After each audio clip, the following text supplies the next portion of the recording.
What up? Your Snac-Kings are here in Miamisburg. We're going to go to Grandpa Joe's candy store and find some more snacks for you.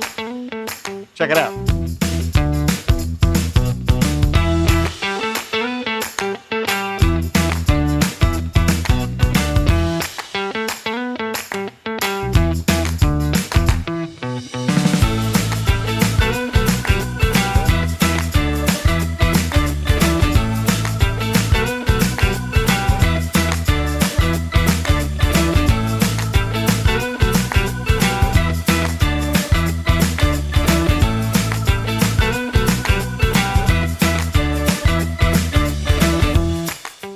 There's a crazy selection of candies and toys.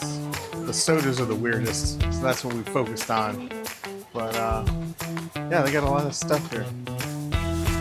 We got a pretty good haul. A bunch of weird chips, 6 different crazy flavored sodas.